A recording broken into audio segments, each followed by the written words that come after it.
I cannot in good conscience support the ongoing war in Iran. Iran posed no imminent threat to our nation. Iran posed no imminent threat to our nation. How did you reach that conclusion?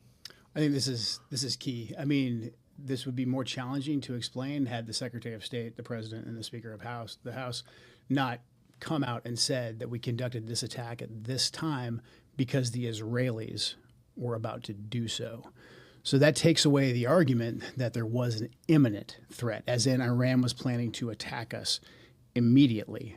That just simply did not exist. May I ask you to pause? Sure. And so I've heard people say that, and this just happened, but history has a way of getting rewritten in real time, and then you look back 10 or 15, 20, 25 years later, and no one seems to understand the things that you saw because they've been eliminated. Yeah. So I think it's important to stop and say, here's what we actually know. So I'd like now, if we could, just to play one of the statements that you alluded to, and that's from Marco Rubio, the Secretary of State. And this was shortly after this war commenced.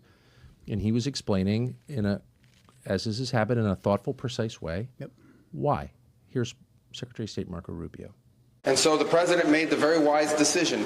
We knew that there was going to be an Israeli action. We knew that that would precipitate an attack against American forces. And we knew that if we didn't preemptively go after them before they launched those attacks, we would suffer higher casualties and perhaps even higher those killed. And then we would all be here answering questions about why we knew that and didn't act.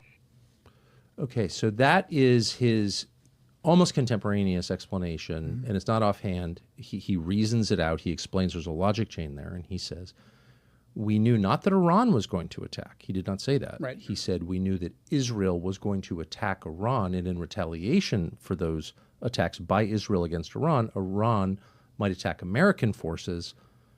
So the imminent threat that the Secretary of State is describing is not from Iran, it's from Israel. Exactly, and I think this speaks to the broader issue.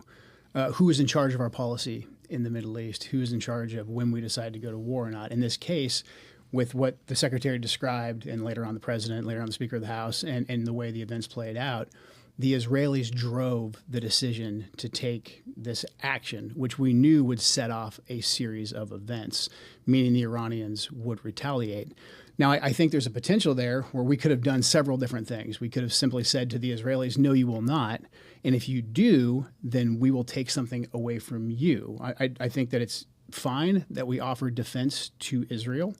But when we're providing the means for their defense, we get to dictate the terms of when they go on the offensive. Otherwise, they stand to lose that relationship. And the Israelis felt emboldened that no matter what they did, no matter what situation they put us in, that they could go ahead and take this action, and we would just have to react.